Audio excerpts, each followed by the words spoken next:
Hello, I wanted to do this continuation from last night because I know there's a lot of people's dreams that I didn't get to because they were going up so fast in the comments. So I didn't want to miss any of them because they're important and people need to know what their dreams mean and what God's saying to them through it. So I didn't want to, leave it where it was last night because I know I didn't get to all of them and I apologize for that. But they go up so fast in those comments sometimes I can't. They disappear before I can read them. So I wanted to do a little continuation on it to kind of explain it. And I wrote the person's name beside it so I would know, so you'll know who it is and which one it's for. So I wrote down the person's name beside it so I would know, so you'll know whose dream is who. I'm going to start with Cynthia's. She was dreaming of about the house with the fire in the walls, and the house represents your life, and the fire is purity, which is making you pure, making you clean and pure before God, and making you, sinless and blameless before Him. So the fire is making you purity, making you pure, making you pure before Christ, and it has to do with the return of Christ is what I got from it, because you were talking about the horse running, and you were riding on the horse, and that's representing the return of Christ. That's what I was getting from it, from that dream. And I wanted to get to the next one was, let's see, I got it on my paper. Ugh. The next one was Kim. She was on a balcony like in the Wild West, and then suddenly she saw a horse coming towards her with brown hair and a curly mane. A brown curly mane, I should say. I wrote that wrong. With a brown curly mane. And that also, that represents the return of Christ. It's like God is fighting the battles for you. You don't have to fight the battles because you were saying there was little light and it was dark. It was dark with very little light. So that's like the enemy trying to attack you, and then, God's coming to your rescue. Kind of like the knight in shining armor type of thing. That you're waiting on the balcony. That's the picture I got in my mind when I was reading that. When I was reading back through the comments today, I got that picture of like I forget what story that was. I used to hear that all the time as a kid. I can't remember who it was. Hansel? No, it wasn't Hansel. It was some story rhyme with the girl standing on the balcony with the long hair. You probably know who it is. I can't think of it, but with the long hair and the reaching all the way down to the ground, the guy's climbing up there to save her, rescue her, or something. But that's the picture I got in my mind when I was reading that, and I was seeing that as God, protecting you and getting and fighting your battles for you and rescuing you from the enemy's attacks, saving you from his attacks, more or less. Let's see, that's those two. That was Cynthia's and Kim's, and this one was Emanuel's, which is awesome because that one was the sound of the trumpet, which was the return of Christ. Is what the trumpet represents is the return of Christ, because when you read in the Bible, I forget where it's at, but I think it's in Revelation. I can't remember the chapter, but I know it's in Revelation that it talks about the blow of the trumpet is the return of Christ, which represents the return of Christ, and then the diamonds on the top of the trumpet is like the crown that you get to lay at the feet of Jesus. Is the reward that you get, is your rewards that you get for the things that you've done here on earth. It's God rewarding you for it, and then you lay in the crown of diamonds and different stones at His feet for all that He's done for you. So that's an awesome dream. And then what's the next one? Diana was the one that she was always looking for her shoes, her one-sided shoes. Which the thing I was getting from that one was about her getting her life in order, and God telling her to get her life in order, and not, to get things together and get things to where she knows where they are, and getting your life into order so that, nothing's misplaced or nothing's out of the place that it's supposed to be in. Like just all aspects of your life, not just certain things, but it's really all aspects of your life is just getting it in order and preparing and preparation, preparing for things and preparing for what God has for you to do. So that's why He's saying to get your life in order so that you can be prepared for the things that He has for you, which is awesome. And Kim, the one I was reading for her, is awesome. That's awesome though. It was a deer running through the fire, and that's purity also, because the fire represents purity, and the deer is running through it. So that's like the fire, like God's fire like you running through the fire, and the deer was representing you, and you're running through the fire, and the fire's making you pure and blameless and sinless before God. So that's awesome. But that's what I was getting from that one that you had, Kim. And I think I had another one here that was that the same one I wrote? Oh, no, this one was from Emanuel. Okay, this is a different one. I didn't want to get them mixed up.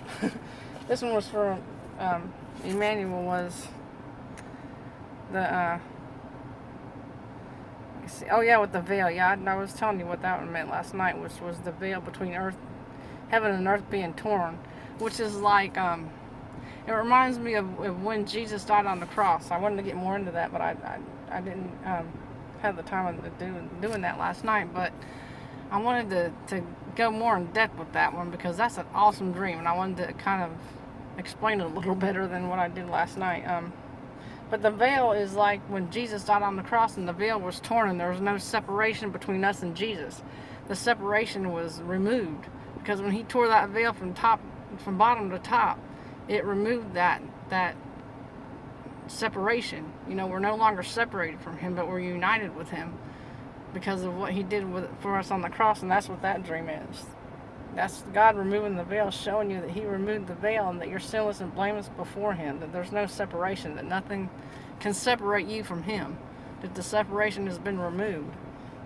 So nothing is separating you from God now, that he's showing you that through that dream. But that's what the veil represents. And let's see, there was more to that somewhere on here. Let's see, there was the veil, and then oh yeah, the ships and the different kinds of bodies seeing. Yeah, coming. Yeah, so that was the other part of that dream, was the ships that you were seeing, the different kinds of bodies and beings, or people, I should say, not just bodies, but it's really beings, it's people. Seeing them coming to Christ, seeing them come to him for safety. They're running to, it's like Noah's Ark with because that's what I got the picture of when God told Noah to build the ark to save him and to save the animals and to save the people from the flood, because the flood was coming. So that was like a protection. So that's saying like a hedge of protection is over you, so that no matter what comes your way, God's protecting you. His hedge of protection is over you and over your family and keeping you safe. But that's what I got from that part of the dream, was the ark was your safety. So people were running to that for safety, which means we run to him for safety. So he's keeping you safe from, all the attacks of the enemy. And when the enemy attacks you, you can run to him for safety and for, comfort, and for really everything that you need, because we know that God, Christ is all that we need. But I wanted to go a little more in depth with that than I did last night, because I know I got so many of them that I couldn't keep up, and I didn't want to, leave anybody out. I wanted to make sure that I got everybody's dream, in there before I ended everything. Before I quit doing the videos for a while. But I just wanted to get that part in there, because I didn't want to leave nobody's dream out. I wanted to get everybody's in there so that you'll know what it means, because they're important. Your dreams are important. God's speaking to you so many different things, and it's like everything that you see in your dream is symbols. It represents something. So you have to kind of dissect it and take it apart and kind of, see each part for what it means, and read it in parts. And then you just put the pieces together. It's like a puzzle. You have to read it and put the pieces together, and then you realize what it means. But I wanted to go a little more in depth with that, and kind of explain it a little more to you, so that y'all can understand. Because I don't want to leave none of these dreams out, because they're important. I mean, God, especially in these last days, he's saying so many things to us through our dreams that we don't want to miss it.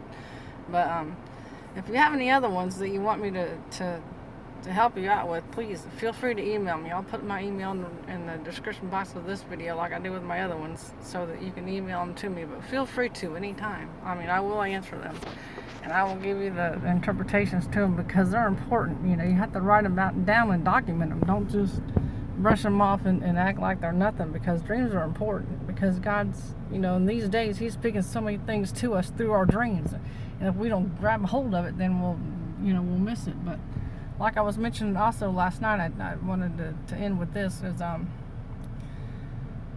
when you wake up from a dream, because sometimes we don't always understand what they mean. Sometimes we don't always get all the parts of it. But when you have a dream, you know, especially if you're questioning it and you don't know, you're not too sure if it's from God or from the enemy, because sometimes it can be confusing. So the safest prayer to pray in that situation, but you always have to pray whether it's a dream from God or a dream from the enemy, because God's dreams you want to come in agreement with, but the enemies you want to cancel. So you have to, you know, have that discernment where you know the difference, and ask God to give you that discernment so you can tell the difference. But if you're not sure, then just pray and say, Lord, if this dream is from you, then I'm coming into full agreement with it. But if it's not from you and it's from the enemy, then I cancel it and rebuke it and bind it away from my life in the name of Jesus. But that's always a very important thing to do. You know, each time that you wake up from a dream, no matter how many you have, sometimes I have loads of them. I mean, it's like crazy. I mean, the other night I had like 3 dreams and 1 vision in one night. I'm like, geez. I mean, God is really showing people a lot of things in dreams lately. So definitely pay attention to them. But if you need help with them, I mean, please feel free to email me anytime, and I will answer them. I will explain to you what they mean and help you get some understanding on it, because they're important. I mean, I don't want to leave anybody without, you know, especially in these times that we're living in now, you have to know what they mean. So feel free to email them to me though. And until next time, y'all be blessed. Bye bye.